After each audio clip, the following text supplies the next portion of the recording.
The gentlelady from Washington is recognized. Thank you, Mr. Chairman. I'm pleased to yield 3 minutes to the gentleman from Texas, a leader on the Energy and Commerce Committee, Mr. Pfluger. Thank you, Madam Chair, and thank you for your leadership.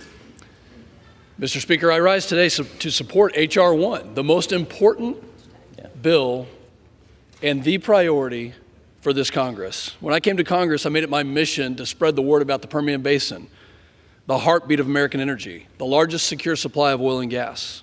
I'm incredibly proud to represent the men and women of the Permian Basin who have revolutionized the way we produce energy in order to provide us with an incredible national security and economic asset.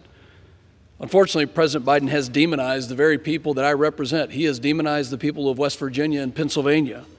From his policies like killing the Keystone XL pipeline and shutting down drilling permitting, but however, begging foreign dictators to produce more oil, his rhetoric, literally promising to end fossil fuels, he has used every tool in the toolkit to build a bureaucracy that is completely obsessed and opposed to killing American energy.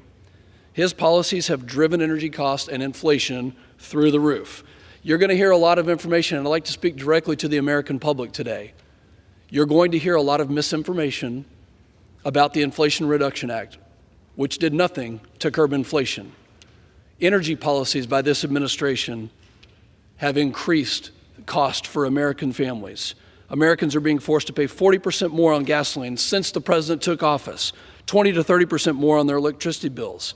And it's all in the name of a climate crusade, which can't even come close to what the Permian Basin and other producing areas in this country have done to reduce harmful emissions and provide affordable and clean, reliable energy.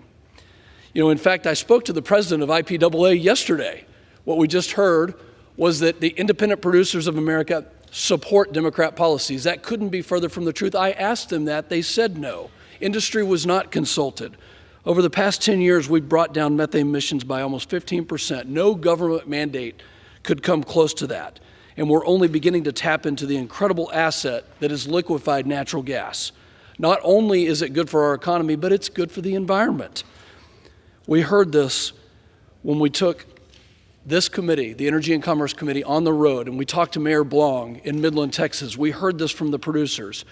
And likely today, we're going to continue to hear about big oil, the big oil boogeyman that doesn't actually exist. The truth is, and I'd like to face my Democrat friends, colleagues on the other side of the aisle, and tell you what the IPAA told us and what they continue to tell us. 90% of our energy is produced by small, independent producers, companies that have 10, 20, 30 employees.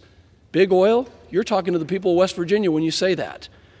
When Democrats in this administration blame big oil, they're talking about my district. H.R. 1, the Lower Energy Cost Act, is a complete rejection of the Biden administration's anti-energy policies that have been aimed at workers throughout this country for 2 years.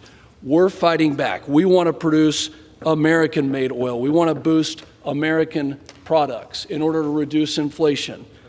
I'm extremely proud to have worked on this legislation that includes my bill to reduce taxes on natural gas. This is just the beginning, and House Republicans are going to follow through on our commitment to the American public, on our commitment to American families. I yield the gentleman 30 more seconds. The gentleman's recognized for 30 seconds. Passing H.R. 1 is just the beginning.